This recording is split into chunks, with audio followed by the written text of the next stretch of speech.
तो दोस्तों आज हम फिर से आपके लिए लेकर आए हैं देश दुनिया की सभी ताजा बड़ी खबरें। फटाफट एक एक कर विस्तार से आज आपको बताएंगे, तो वीडियो को अंत तक जरूर देखें। दोस्तों वीडियो बनाने में हमें काफी मेहनत लगी है, तो वीडियो को दिल से लाइक कर दीजिए। दोस्तों पहली खबर में आपको बता दें कि चीन ने मोदी सरकार को दिया बड़ा झटका, पाकिस्तान को किया खुश, मोदी की बड़ी मुश्किलें। वहीं आपको बताएंगे दोस्तों की एक बार फिर से शाहीन बाग में शुरू हुआ प्रदर्शन, हिजाब के समर्थन में सड़कों पर उतरी लड़कियां, मोदी की बड़ी मुश्किलें। वहीं आपको बताएंगे दोस्तों की पश्चिम बंगाल में भाजपा को लगने वाला है एक और बड़ा झटका, बीजेपी विधायक शुभेंदु अधिकारी टीएमसी में करेंगे घर वापसी। वहीं आपको बताएंगे दोस्तों कि हिजाब को लेकर यूपी के कॉलेजों में कर्नाटक जैसा विवाद, छात्रा को हिजाब पहनने पर क्लास से निकाला बाहर, बड़ा तनाव। वहीं आपको बताएंगे दोस्तों कि मोदी सरकार ने बेरोजगारी को लेकर संसद में दिया बड़ा बयान, कहा 2018 से 2020 तक 25,000 से अधिक भारतीयों ने बेरोजगारी और कर्ज से दुखी होकर दे दी जान। वहीं आपको बताएंगे दोस्तों कि कर्नाटक हिजाब विवाद में लालू यादव ने मुस्लिम छात्राओं का किया समर्थन, कहा अगर मोदी शासन में ऐसा ही रहा तो देश में छिड़ जाएगा गृह युद्ध। वहीं आपको बताएंगे दोस्तों कि यूपी के लिए कांग्रेस पार्टी ने घोषणा पत्र किया जारी, 10 दिनों में सरकार बनने पर किसानों का कर्ज माफ करने का किया ऐलान, 20 लाख नौकरियां देने का भी किया वादा। तो दोस्तों सभी खबरों को आपको एक एक कर बताने वाले हैं। वीडियो को लाइक कर चैनल को सब्सक्राइब कर दें और हमें कमेंट में बताएं कि आपके जिले किस राज्य से हमारी खबरों को देख रहे हैं। इसी बीच पर तो दोस्तों अगली खबर की ओर, तो चीन ने भारत को दिया बड़ा झटका, पाकिस्तान को किया खुश, मोदी की बड़ी मुश्किलें। जी दोस्तों आपको बता दें ये बड़ी खबर सामने निकल कर आई दोस्तों कि चीन ने आज भारत को बड़ा झटका दिया है। भारत को झटका देते हुए पाकिस्तान ने चीन को खुश कर दिया है। दरअसल आपको बता दें कि चीन ने हाल ही में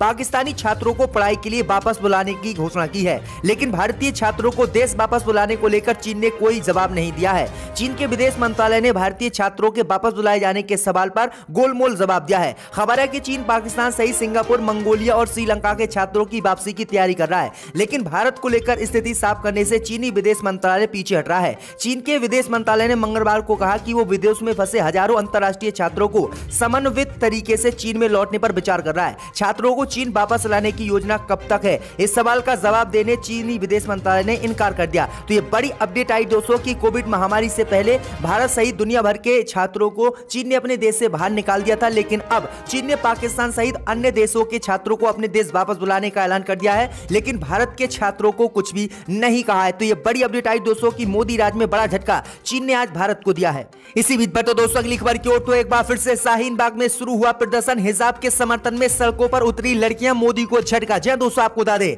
ये बड़ी खबर सामने निकल कर आई दोस्तों कि एक बार फिर से शाहीन बाग में धरना प्रदर्शन शुरू हो गया है। हिजाब के समर्थन में सड़क पर उतरकर लड़कियों ने विरोध जताया है, जिसके बाद मोदी सरकार की मुश्किलें बढ़ गई हैं। दरअसल आपको बता दें कि कर्नाटक का हिजाब विवाद अब राजधानी दिल्ली में भी दस्तक दे चुका है और एक बार फिर से शाहीन बाग को लेकर सुर्खियों में मामला आ गया है। शाहीन बाग पर कुछ लड़कियां कर्नाटक के हिजाब विवाद के खिलाफ उतर आई हैं और नारेबाजी कर रही हैं। दिल्ली का शाहीन बाग 2019 में नागरिकता संशोधन कानून और एनआरसी के खिलाफ विरोध प्रदर्शन का केंद्र बन गया था। हालांकि कोरोना वायरस के बढ़ते संक्रमण को देख सुप्रीम कोर्ट के आदेश के बाद शाहीन बाग से प्रदर्शनकारियों को हटा दिया गया था, लेकिन एक बार फिर से अब शाहीन बाग पर प्रदर्शनकारी इकट्ठा होने लगे हैं और इस बार वो हिजाब के समर्थन में है। तो ये बड़ी अपडेट आई दोस्तों कि मोदी सरकार की एक बार फिर से मुश्किलें बढ़ने वाली हैं और शाहीन बाग में मुस्लिम छात्राएं एक बार फिर से धरना देने वाली है। इसी बीच पर तो दोस्तों अगली खबर की ओर, तो पश्चिम बंगाल में भाजपा को लग सकता है बड़ा झटका, बीजेपी नेता शुभेंदु अधिकारी टीएमसी में कर सकते हैं घर वापसी। जय दोस्तों आपको बता दें ये बड़ी खबर सामने निकल कर आई दोस्तों कि पश्चिम बंगाल में भाजपा को एक बार फिर से बड़ा झटका लग सकता है। ममता बनर्जी को हराने वाले बीजेपी के विधायक शुभेंदु अधिकारी जल्दी टीएमसी में वापसी कर सकते हैं। दरअसल आपको बता दें कि टीएमसी नेता कुणाल घोष ने इसका दावा किया है। दरअसल आपको बता दें कि पश्चिम बंगाल की सीएम ममता बनर्जी के पूर्व मंत्री शुभेंदु अधिकारी विधानसभा चुनाव से पहले बीजेपी में शामिल हो गए थे और विधानसभा चुनाव में नंदीग्राम में ममता बनर्जी को उन्होंने हराया था। फिलहाल वह राज्य में विपक्ष के नेता है और बंगाल बीजेपी के आला नेताओं में से एक हैं। बुधवार को टीएमसी के राज्य महासचिव कुणाल घोष ने दावा कर खलबली मचा दी है कि शुभेंदु अधिकारी फिर से टीएमसी में लौटना चाहते हैं। तो ये बड़ी अपडेट आई दोस्तों कि भाजपा को फिर से बड़ा झटका पश्चिम बंगाल में लगने वाला है। इसी बीच पर तो दोस्तों अगली खबर की ओर, तो हिजाब को लेकर यूपी के कॉलेजों में कर्नाटक जैसा विवाद, छात्रा को हिजाब पहनने पर क्लास से निकाला बड़ा तनाव। जय दोस्तों आपको बता दें कि छात्राओं के हिजाब पहनकर आने का मामला कर्नाटक से यूपी के जौनपुर तक पहुंच गया है। यहाँ के तिलकधारी महाविद्यालय में हिजाब पहनकर आने पर एक मुस्लिम छात्रा के साथ प्रोफेसर ने दुर्व्यवहार किया है, उसे फटकारा और क्लास से बाहर निकाल दिया। छात्रा के पिता की तरफ से पुलिस में शिकायत की बात कही जा रही है। कॉलेज के प्रिंसिपल का कहना है कि मामले की जांच कराई जाएगी। बीए फाइनल ईयर में पढ़ने वाली जरीना का कहना है कि दोपहर 2 बजे वह क्लास में अपनी सीट पर बैठने जा रही थी, तभी क्लास ले रहे प्रोफेसर प्रशांत ने उसे रोक दिया। छात्रा का आरोप है कि प्रोफेसर ने उससे कहा कि बार बार मना करने पर भी वह हिजाब पहनकर क्यों कॉलेज आती हैं। इस पर छात्रा ने कहा कि वह सिर्फ ढकने के लिए हिजाब पहनती है। छात्रा ने आरोप लगाया कि इस प्रोफेसर पर वह भड़क गई और उसे डांट लगाई और फिर उसे क्लास में नहीं बैठने दिया और क्लास से बाहर निकाल दिया। तो ये बड़ी अपडेट आई दोस्तों कि कर्नाटक का हिजाब विवाद किस तरह से उत्तर प्रदेश में पहुंच गया है और उत्तर प्रदेश में भी अब वकबाधारी किस तरह से मुस्लिम छात्राओं को हिजाब नहीं पहनने दे रहे हैं क्लास में। इसी बीच पर तो दोस्तों अगली खबर की ओर तो 2018 से 2020 तक 25,000 से अधिक भारतीयों ने बेरोजगारी और कर्ज से दुखी होकर दी जान, मोदी सरकार ने संसद में बताया। जी दोस्तों, आपको बता दें कि देश में बेरोजगारी का मुद्दा कितना बड़ा है। इस तरह समझा जा सकता है कि संसद के बजट सत्र में अभी तक इस मुद्दे को लेकर ही विपक्ष ने सरकार को घेरने की कोशिश की। यूपी चुनाव से लेकर सदन तक विपक्ष सरकार को बेरोजगारी के मुद्दे पर घेर रहा है। इस बीच बेरोजगारी को लेकर केंद्र की मोदी सरकार ने राज्यसभा में कुछ अहम जानकारी पेश की है। मोदी सरकार ने राज्यसभा में बताया कि 2018 से 2020 के बीच 25,000 से अधिक भारतीयों ने या तो बेरोजगारी के कारण या फिर कर्ज से दुखी होकर आत्महत्या की है। राज्यसभा में केंद्रीय गृह राज्य मंत्री नित्यानंद राय ने बताया कि 2018 से 2020 के बीच 25,231 भारतीयों ने बेरोजगारी और कर्ज की वजह से दुखी होकर आत्महत्या की है। केंद्रीय मंत्री ने बताया कि इसमें से 9,140 लोगों ने बेरोजगारी के कारण तो वहीं 16,091 लोगों ने कर्ज से दुखी होकर सुसाइड किया है। तो ये बड़ी अपडेट आई दोस्तों कि मोदी सरकार ने ये बड़ी जानकारी दी है और मोदी सरकार ने राज्यसभा में बताया कि 2020 में बेरोजगारी बहुत ज्यादा ही बढ़ी है, लेकिन मोदी सरकार फिर भी इस मामले पर गंभीरता से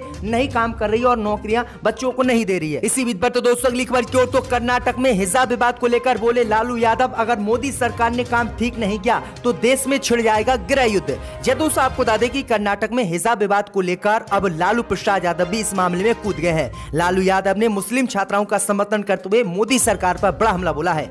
लालू यादव ने कहा है कि मोदी राज में इस तरह की घटनाएं बहुत ही गंभीर है। अगर मोदी सरकार ने इस घटनाओं से परे नहीं किया और इस घटनाओं का मामला नहीं निपटाया तो देश गृह युद्ध की ओर बढ़ेगा और फिर देश में गृह युद्ध होगा, जिसके बाद भारत पूरी तरह से तबाह हो जाएगा। तो ये बड़ी अपडेट आ रही है, बड़ा जो है बयान लालू यादव ने इस मामले को लेकर दिया। इसी बीच पर तो दोस्तों अगली खबर की ओर तो उत्तर प्रदेश के लिए कांग्रेस पार्टी ने घोषणा पत्र किया जारी। 10 दिन में किसानों का कर्ज माफ, 20 लाख नौकरियां देने का किया वादा।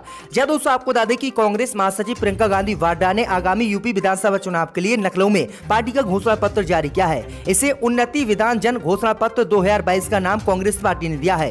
कांग्रेस ने यूपी चुनाव के लिए जारी इस घोषणा पत्र में किसानों, महिलाओं और युवाओं के लिए कई बड़े वादे किए हैं। लखनऊ में कांग्रेस महासचिव प्रियंका गांधी वाड्रा ने घोषणा पत्र जारी करते हुए कहा है कि हमने दूसरी पार्टियों की तरह अन्य पार्टियों के सजाव लेकर अपने घोषणा पत्र नहीं डाले। हमने इसमें जो भी डाला है वो जनता की आवाज को डाला है। प्रियंका गांधी ने वादा किया है कि कांग्रेस की अगर उत्तर प्रदेश में सरकार बनती है तो 10 दिनों में किसानों का कर्ज माफ किया जाएगा। जिन लोगों को आवारा पशुओं की वजह से नुकसान झेलना पड़ रहा है उन्हें 3,000 रुपए का मुआवजा दिया जाएगा और गोधन न्याय योजना शुरू की जाएगी। वही आपको बता दें कि प्रियंका गांधी ने घोषणा पत्र जारी करते हुए कहा है कि सरकार बनने पर बिजली बिल माफ होंगे, कोविड प्रभावित परिवारों को 25,000 रुपए दिए जाएंगे, हम 20 लाख सरकारी नौकरियां देंगे। तो ये बड़े वादे कांग्रेस पार्टी ने उत्तर प्रदेश में किए हैं। इसी बीच पर तो दोस्तों अगली खबर की ओर तो महाराष्ट्र में उद्धव ठाकरे सरकार के खिलाफ अन्ना हजारे ने खोला मोर्चा, 14 फरवरी से करेंगे भूख हड़ताल। दोस्तों आपको बता दें कि महाराष्ट्र की उद्धव ठाकरे सरकार के खिलाफ सामाजिक कार्यकर्ता अन्ना हजारे ने मोर्चा खोल दिया है। अन्ना हजारे ने घोषणा की है कि वो 14 फरवरी से अनिश्चितकालीन भूख हड़ताल पर बैठेंगे।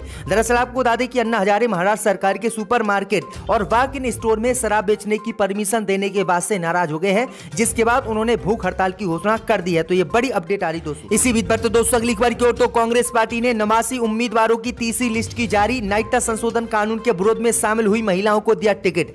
दोस्तों आपको बता दें कि उत्तर प्रदेश विधानसभा चुनाव को लेकर कांग्रेस पार्टी ने 89 उम्मीदवारों की तीसरी लिस्ट जारी की है। ये लिस्ट बुधवार को जारी की गई है। इस लिस्ट में भी कांग्रेस ने 40% सीटों पर महिलाओं के लिए आरक्षित रखी है। कांग्रेस की तीसरी लिस्ट में 37 महिलाओं को टिकट दिया गया है। जानकारी के मुताबिक कांग्रेस की इस लिस्ट में कुछ उन महिलाओं को भी टिकट दिया गया है जो नागरिकता संशोधन कानून के विरोध में शामिल थी। इसी बीच पर दोस्तों अगली खबर की ओर तो लव जिहाद के बाद लैंड जिहाद, बजरंग दल का आरोप, छतरपुर में समुदाय विशेष के लोग खरीद रहे हैं जमीन।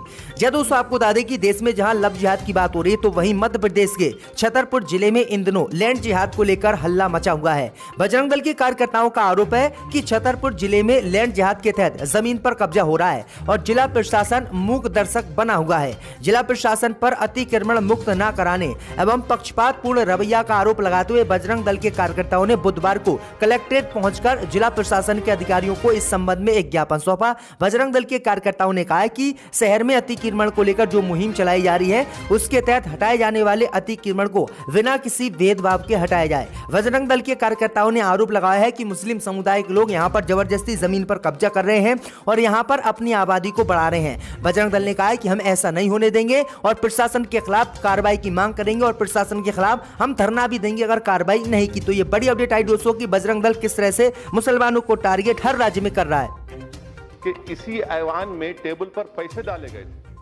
अब कौन उस वक्त